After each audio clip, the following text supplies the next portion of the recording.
എല്ലാവർക്കും നമസ്കാരം. ഞാൻ doctor Jobin Jacob, olive Ayurveda hospital, Palarivattom. ഞാനിന്ന് നിങ്ങളോട് പറയാനായിട്ട് പോകുന്നത് ഫാറ്റി ലിവർ എന്ന പ്രശ്നത്തെ പറ്റിയാണ്.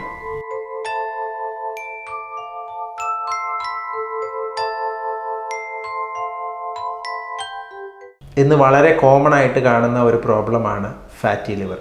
ധാരാളം പേര് വളരെ നിസ്സാരമായിട്ട് അതിനെ കാണുന്നുമുണ്ട്.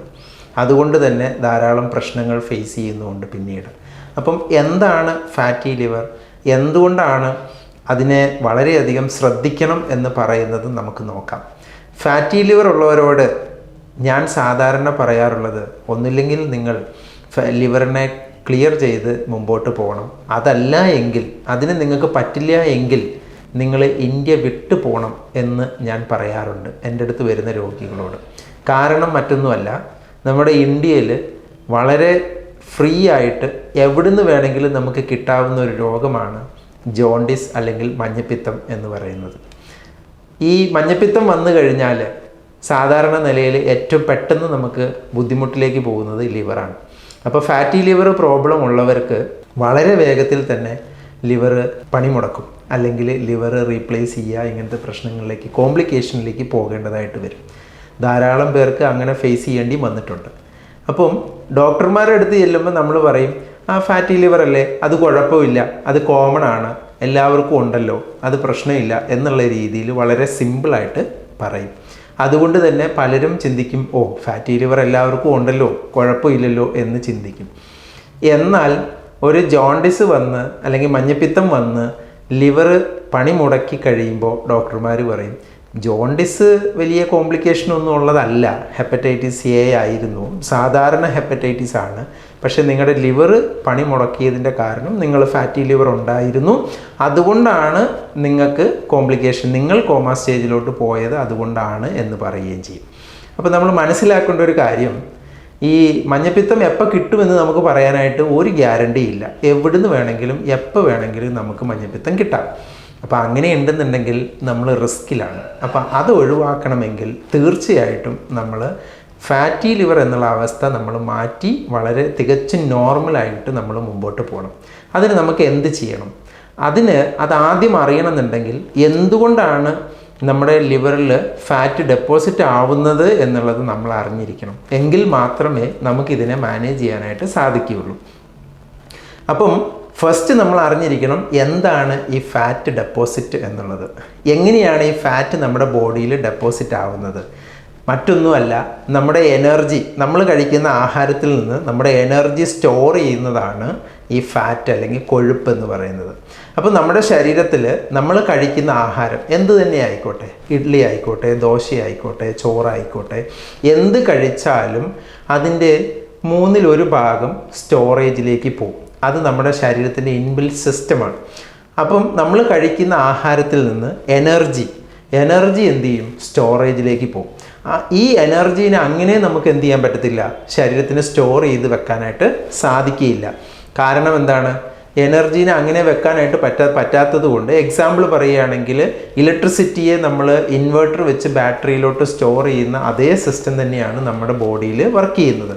ഇപ്പോൾ എക്സാമ്പിൾ പറയുകയാണെങ്കിൽ ബാറ്ററി ഡയറക്റ്റ് നമ്മൾ ഇലക്ട്രിസിറ്റിയിൽ കണക്ട് ചെയ്ത് കഴിഞ്ഞാൽ സ്റ്റോർ ആവില്ല. അതിനാണ് നമ്മൾ ഇൻവെർട്ടർ കണക്ട് ചെയ്യുന്നത്. ഇൻവെർട്ടർ എന്ത് ചെയ്യും? ഇലക്ട്രിസിറ്റിയെ അതിനെ കൺവേർട്ട് ചെയ്തിട്ട് ബാറ്ററിയിൽ സ്റ്റോർ ചെയ്യും. ഇനി കറണ്ട് പോകുമ്പോൾ എന്ത് പറ്റും?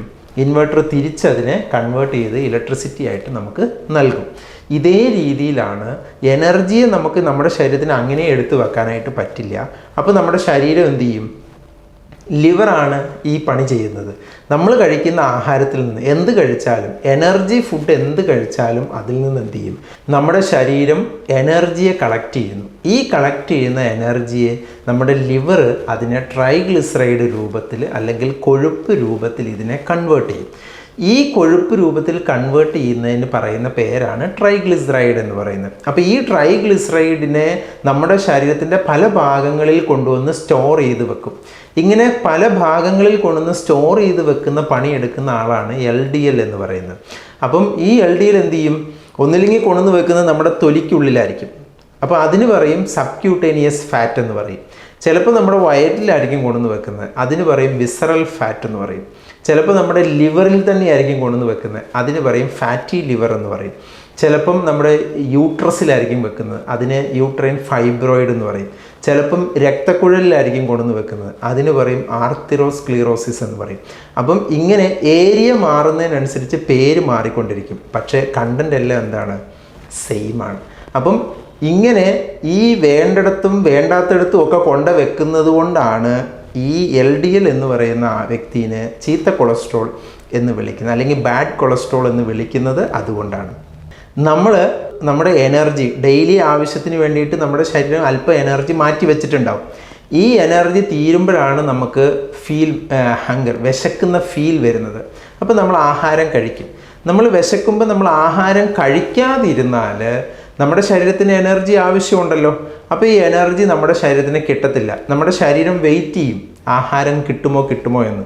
നമ്മൾ കൊടുക്കില്ല എങ്കിൽ നമ്മുടെ ശരീരം എന്ത് ചെയ്യും, ഈ സ്റ്റോറിൽ പോയിട്ട് എനർജി എന്ത് ചെയ്യും, സ്റ്റോറിയിൽ നിന്ന് തിരിച്ചെടുത്ത് നമ്മുടെ ശരീരം എനർജി ആയിട്ട് മാറ്റും. അപ്പോൾ ഇങ്ങനെ തിരിച്ചെടുക്കുന്ന പണി ചെയ്യുന്ന ആളാണ് HDL എന്ന് പറയുന്നത്. അപ്പോൾ ഈ HDL എന്താ ചെയ്യുന്നതെന്ന് വെച്ച് കഴിഞ്ഞാൽ, നമുക്ക് എപ്പോഴാണോ വിശക്കുന്നത് അന്നേരം നമ്മൾ ആഹാരം കൊടുക്കാതിരിക്കുക അല്ലെങ്കിൽ കഴിക്കാതിരിക്കുമ്പോൾ നമ്മുടെ ശരീരം HDLനെ ഉൽപ്പാദിപ്പിക്കുക. HDL എന്ത് ചെയ്യും, പോയിട്ട് സ്റ്റോറിലിരിക്കുന്ന ഈ ട്രൈഗ്ലിസറൈഡിനെ എടുത്തു കൊണ്ടുവന്ന് നമ്മുടെ ലിവറിന് കൊടുക്കും. ലിവർ എന്ത് ചെയ്യും, ഇതിനെ തിരിച്ച് എനർജി ആയിട്ട് കൺവേർട്ട് ചെയ്ത് നമ്മുടെ ശരീരത്തിന് നൽകും. അതുകൊണ്ടാണ് ഫാസ്റ്റിംഗ് ഒക്കെ എടുക്കുമ്പോൾ നമുക്കറിയാൻ പറ്റും, ആ വിശപ്പ് വരുന്ന ഒരു സമയത്ത് നമുക്ക് ഭയങ്കര ഒരു ടയർഡ്നെസ്സും ക്ഷീണമൊക്കെ തോന്നും, എനർജി ഇല്ലാത്ത പോലെ നമുക്ക് ഫീൽ ചെയ്യും. എന്നാൽ ഒരു അരമണിക്കൂറൊക്കെ കഴിയുമ്പോഴത്തേക്കും നമ്മൾ വീണ്ടും എനർജി റീലോഡായി, നമ്മളൊന്നും കഴിച്ചില്ലെങ്കിൽ പോലും ഇച്ചിരി കഴിയുമ്പോൾ നമ്മുടെ വിശപ്പൊക്കെ അങ്ങ് പോകും. പിന്നെ നമ്മൾ വീണ്ടും ഫുൾ എനർജി റീലോഡായിട്ട് നമ്മൾ ബാക്ക് ടു നോർമലാവും. അതെങ്ങനെയാണ് വരുന്നതെന്ന് വെച്ച് കഴിഞ്ഞാൽ, നമ്മുടെ ശരീരം എന്ത് ചെയ്തു, വീണ്ടും സ്റ്റോറിൽ പോയിട്ട് എനർജി എടുത്ത് നമുക്ക് നൽകി. ഇതാണ് HDL എന്ന് പറയുന്നത്. അപ്പോൾ ഈ HDL സ്റ്റോറേജിൽ ഇരിക്കുന്ന എനർജിയെ തിരികെ അല്ലെങ്കിൽ കൊഴുപ്പിനെ തിരിച്ചെടുക്കുന്നത് കൊണ്ടാണ് ഇതിനെ ഗുഡ് കൊളസ്ട്രോൾ എന്ന് വിളിക്കുന്നത്. അപ്പം ഇതാണ് ഒരു കൊളസ്ട്രോൾ സൈക്കിൾ എന്ന് പറയുന്നത്. എങ്ങനെയാണ് ഫാറ്റ് ഡെപ്പോസിറ്റ്, ലിവറിൽ ഫാറ്റ് ഡെപ്പോസിറ്റ് ആവുന്നത് എന്ന് ചോദിച്ചാൽ ഇപ്പം നിങ്ങൾക്ക് മനസ്സിലായി കാണുമെന്ന് ഞാൻ വിശ്വസിക്കുന്നു. കാരണം നമ്മൾ എനർജി ഫുഡ് കഴിക്കുമ്പോൾ ആ എനർജി സ്റ്റോർ ചെയ്യുന്ന കൊഴുപ്പ് രൂപത്തിൽ നമ്മുടെ ശരീരം തന്നെ, അല്ലെങ്കിൽ നമ്മുടെ ശരീരത്തിലെ ലിവർ തന്നെ കൺവേർട്ട് ചെയ്ത് കൊഴുപ്പ് രൂപത്തിലാക്കി നമ്മളെ സ്റ്റോർ ചെയ്യുന്നതാണ് ഈ ഫാറ്റി ലിവർ എന്ന് പറയുന്നത്. ഇനി നമുക്കൊരു എക്സാമ്പിൾ നോക്കാം. ശരിക്കും അപ്പം ചിലർ പറയും, കൊഴുപ്പ് കഴിച്ചിട്ടല്ലേ ശരീരത്തിൽ കൊഴുപ്പുണ്ടാകുന്നത്, ഇറച്ചി മീനും റെഡ് മീറ്റ് കഴിച്ചിട്ടല്ലേ എന്നൊക്കെ പറയും. വാസ്തവത്തിൽ എന്താണ് അതിൻ്റെ റിയാലിറ്റി? നമ്മൾ മനസ്സിലാക്കേണ്ട ഒരു കാര്യം, നമ്മുടെ ശരീരത്തിൽ കൊഴുപ്പ് കഴിച്ചതുകൊണ്ടല്ല നമ്മുടെ ശരീരത്തിൽ കൊഴുപ്പ് രൂപപ്പെടുന്നത്. നമ്മൾ എനർജിയാണ് കൊഴുപ്പായിട്ട് കൺവേർട്ട് ചെയ്യുന്നത്. നമ്മൾ കഴിച്ച കൊഴുപ്പല്ല ശരീരം എന്ത് ചെയ്യുന്നത്, സ്റ്റോർ ചെയ്യുന്നത്. പലരുടെയും ചിന്താഗതി അങ്ങനെയാണ്. നമ്മൾ മീറ്റ് കഴിക്കുകയും ഫിഷ് കഴിക്കുകയും അതേപോലെ ഫാറ്റി ഫുഡൊക്കെ കഴിക്കുന്നത് കൊണ്ടാണ് നമ്മുടെ ബോഡിയിൽ കൊഴുപ്പുണ്ടാകുന്നതെന്നാണ്. പക്ഷേ വാസ്തവത്തിൽ അങ്ങനല്ല. നമ്മുടെ ശരീരം തന്നെയാണ് ഇത് പ്രൊഡ്യൂസ് ചെയ്യുന്നത്. ഇത് അറിയണമെന്നുണ്ടെങ്കിൽ നമ്മൾ പ്രകൃതിയിലേക്കൊന്ന് നോക്കിയാൽ മതി. പ്രകൃതി നമുക്ക് വ്യക്തമായിട്ടുള്ള ആൻസർ അതിന് തരും. എക്സാമ്പിൾ, നമ്മുടെ വീട്ടിലെ പശുവിനെ തന്നെ എടുത്തു നോക്കിക്കോളൂ. നമ്മൾ പശുവിന് എന്തുവാ തിന്നാൻ കൊടുക്കുന്നത്? അതിന് നമ്മൾ പുല്ലും വെള്ളവും കൊടുക്കും. നമ്മൾ അതിന് ഇറച്ചിയും കൊഴുപ്പും ഇതൊന്നും നമ്മൾ കഴിക്കാൻ കൊടുക്കാറില്ല. പക്ഷേ അതിനെ കണ്ടിച്ചു കഴിഞ്ഞ് കഴിഞ്ഞാൽ അതിൻ്റെ ദേഹത്ത് എന്തോരം കൊഴുപ്പാണ് ഉള്ളത്. ഈ കൊഴുപ്പ് എവിടുന്ന് വന്നു? അത് കഴിച്ചതാണോ? ഒരിക്കലുമല്ല. അത് കഴിച്ച ഫാറ്റ് അല്ല അതിൻ്റെ ദേഹത്തിരിക്കുന്നത്. അപ്പോൾ അത് എവിടുന്നാണ് ഉൽപ്പാദിപ്പിച്ചത്? അതിൻ്റെ ശരീരം തന്നെ ഉൽപ്പാദിപ്പിച്ച കൊഴുപ്പാണ് അതിൻ്റെ ദേഹത്തിരിക്കുന്നത്, അല്ലാതെ അത് കഴിച്ച ഫാറ്റ് അല്ല. അപ്പം ഇതാണ് നമ്മൾ മനസ്സിലാക്കേണ്ട റിയാലിറ്റി എന്ന് പറയുന്നത്. അത് കഴിച്ചത് എന്തുവാ? പുല്ലും വെള്ളമാണ് കഴിച്ചത്. പക്ഷേ അതിൻ്റെ ദേഹത്തോ കിലോ കണക്കിന് കൊഴുപ്പുണ്ട്. അപ്പോൾ ഈ കൊഴുപ്പ് എവിടുന്ന് വന്നു? അതിൻ്റെ ലിവർ ഉൽപ്പാദിപ്പിച്ച് കൊഴുപ്പായിട്ട് കൺവേർട്ട് ചെയ്ത് വെച്ചിരിക്കുന്ന എനർജിയാണ് ഈ കൊഴുപ്പ് എന്ന് പറയുന്നത്. അപ്പോൾ വാസ്തവത്തിൽ നമ്മുടെ ശരീരത്തിൽ ഇത് തന്നെയാണ് സംഭവിക്കുന്നത്. നമ്മൾ കഴിക്കുന്ന ആഹാരത്തിൽ നിന്ന് എനർജിയാണ് നമ്മുടെ ലിവർ കൊഴുപ്പായിട്ട് സ്റ്റോർ ചെയ്യുന്നത്. അപ്പോൾ നമ്മൾ എവിടെയാണ് കൺട്രോൾ ചെയ്യേണ്ടതെന്ന് ചോദിച്ചു കഴിഞ്ഞാൽ എനർജിയാണ്. അതായത് കാർബോഹൈഡ്രേറ്റ് ആണ് നമ്മുടെ ശരീരത്തിൽ കൊഴുപ്പായിട്ട് കൺവേർട്ട് ചെയ്യുന്നത്. ഇനി നമുക്ക് തിരിച്ചു ഒന്ന് നോക്കാം, പ്രകൃതിയിലേക്ക് തന്നെ നോക്കിക്കോ. കൊഴുപ്പ് കഴിക്കുന്ന ജീവികളെ ഒന്ന് എടുത്തു നോക്കിക്കോ. കടുവ, പുലി, സിംഹം ഇങ്ങനെയുള്ള ജീവികളെ എടുത്തു നോക്കിക്കോ. ഇതിൻ്റെ ദേഹത്താണ് ഇത് കഴിക്കുന്നതാണെങ്കിൽ ഫുൾ മീറ്റാണ്, ഫാറ്റാണ് കഴിക്കുന്നത്. പക്ഷേ ഇതിൻ്റെ ദേഹത്തോ ഒരു ഫാറ്റും ഇല്ല. അപ്പോൾ ശരിക്കും ഇതൊരു വിരോധാഭാസമല്ലേ? അപ്പോൾ ശരിക്കും നമ്മൾ മനസ്സിലാക്കേണ്ട ഒരു കാര്യം, നമ്മൾ കൊഴുപ്പ് കഴിച്ചത് കൊണ്ടല്ല നമ്മുടെ ശരീരത്തിൽ കൊഴുപ്പുണ്ടാകുന്നത്, മറിച്ച് നമ്മൾ കാർബോഹൈഡ്രേറ്റ് അല്ലെങ്കിൽ എനർജി കഴിക്കുന്നത് കൊണ്ടാണ് നമ്മുടെ ശരീരത്തിൽ കൊഴുപ്പുണ്ടാകുന്നത്. ഇനി മനുഷ്യരിലേക്ക് തന്നെ കടന്നു വരാം. ഏറ്റവും കൂടുതൽ നോൺ വെജും ഫാറ്റി ഫുഡ് കഴിക്കുന്നത് ആരാണ്? 2 കാറ്റഗറിയാണ്. മുസ്ലിം കാറ്റഗറി അതുപോലെ ക്രിസ്ത്യൻസുമാണ് കൂടുതലായിട്ട് കൊഴുപ്പ് കഴിക്കുന്നത്. എന്നാൽ മോർ ഫാറ്റി ആരാണ്? ബ്രാഹ്മിൻസ് ആണ് മോർ ഫാറ്റി പീപ്പിൾസ് എന്ന് പറയുന്നത്. അവരാണ് മോർ ഫാറ്റി. എന്തുകൊണ്ടാണ്? അവർ കാർബോഹൈഡ്രേറ്റ് അധികമായിട്ട് കഴിക്കുന്നു എന്നുള്ളതാണ് അതിൻ്റെ റിയാലിറ്റി. ഈ റിയാലിറ്റി നമ്മൾ മനസ്സിലാക്കാതെ പോയാൽ ശരിയാവില്ല. അപ്പം ഇതാണ് നമ്മൾ അറിയേണ്ടത്. അപ്പം നമ്മൾ ഫാറ്റ് കഴിച്ചതുകൊണ്ടല്ല നമ്മുടെ ശരീരത്തിൽ കൊഴുപ്പുണ്ടാകുന്നത്, മറിച്ച് നമ്മൾ കഴിക്കുന്ന ആഹാരത്തിൽ കാർബോഹൈഡ്രേറ്റ് കഴിക്കുമ്പോൾ അത് നമ്മുടെ ശരീരം എന്ത് ചെയ്യും?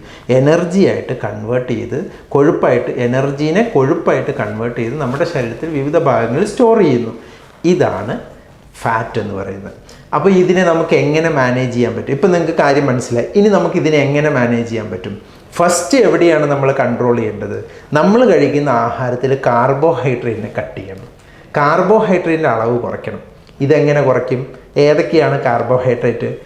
അരി, ഗോതമ്പ്, കിഴങ്ങ് വർഗ്ഗങ്ങൾ, ഇതാണ് മെയിനായിട്ടുള്ള നമ്മുടെ കാർബോഹൈഡ്രേറ്റ് എന്ന് പറയുന്നത്. നമ്മുടെ കപ്പയും ചേനയും ചോറും ഗോതമ്പും ഇതൊക്കെയാണ് കാർബോഹൈഡ്രേറ്റ് എന്ന് പറയുന്നത്. അപ്പം ഇതല്ലേ മെയിൻ ആഹാരം. ഇതെങ്ങനെ കുറയ്ക്കും എന്ന് ചോദിച്ചാൽ കുറച്ചേ പറ്റുള്ളൂ. കുറയ്ക്കാതെ നമുക്ക് ഒരു രക്ഷയില്ല. കാരണം എന്ന് വെച്ചാൽ ഇതാണ് കാർബോഹൈഡ്രേറ്റ് ആയിട്ട് ഉള്ളത്, ഇതാണ് എനർജി ആയിട്ട് നമ്മുടെ ശരീരത്തിൽ സ്റ്റോർ ചെയ്യുന്നത്.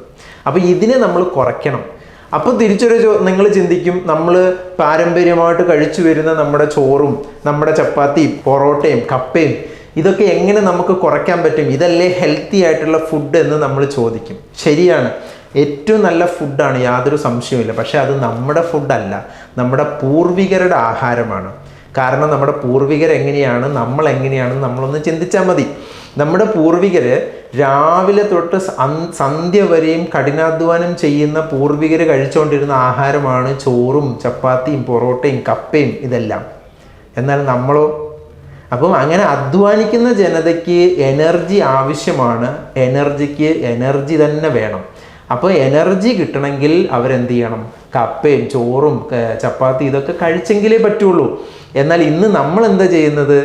3 നേരം കഴിച്ച് രാത്രിയിൽ ഉറങ്ങും, ഉച്ചയ്ക്കും കിടന്നുറങ്ങുന്ന നമുക്ക്, ഒരു പണിയെടുക്കാതെ ഇരിക്കുന്ന നമുക്ക് ഈ ആഹാരം കഴിച്ചാൽ ശരിയാവുമോ?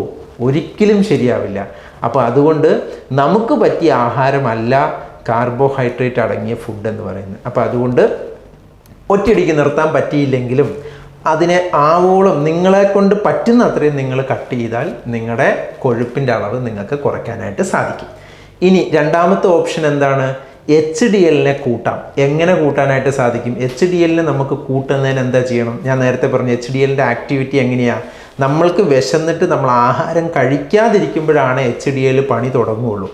അപ്പോൾ എന്ത് ചെയ്യണം? വിശക്കുമ്പോൾ നമ്മൾ ആഹാരം കഴിക്കാതിരിക്കണം. അപ്പോഴാണ് HDL മോർ ആക്റ്റീവ് ആവുകയുള്ളൂ. മോർ പ്രൊഡ്യൂസ് ചെയ്യപ്പെടണം എന്നുണ്ടെങ്കിൽ HDLന് വല്ലപ്പോഴെങ്കിലും നമ്മൾ പണി കൊടുക്കണം. അതിനെന്ത് ചെയ്യണം? നമ്മൾ ഇൻ്റർമിറ്റൻറ്റ് ഫാസ്റ്റിംഗ് എടുക്കണം. എന്നും എടുക്കാൻ പറ്റിയില്ലെങ്കിലും വല്ലപ്പോഴെങ്കിലും ഇൻ്റർമിറ്റൻറ്റ് ഫാസ്റ്റിംഗ് എടുക്കുക. അപ്പോൾ നമുക്ക് എന്ത് ചെയ്യാൻ പറ്റും? ആ ഫാസ്റ്റിങ്ങിൻ്റെ ലെങ്ത്ത് കൂടുന്നതിനനുസരിച്ച് നമ്മുടെ HDLൻ്റെ അളവ് കൂടും. അപ്പം ഇത് നമുക്ക് എന്ത് ചെയ്യാൻ പറ്റും? കൂടുതൽ സ്റ്റോറേജിൽ നിന്ന് നമുക്ക് ഫാറ്റിനെ റിമൂവ് ചെയ്യാനായിട്ട് സാധിക്കും. ഇനി അടുത്ത ഓപ്ഷൻ എന്താണ്? എനർജിയെ ബേൺ ചെയ്ത് കളയാം. എങ്ങനെ കളയാം? വർക്കൗട്ട് ചെയ്യാം, എക്സസൈസ് ചെയ്യാം.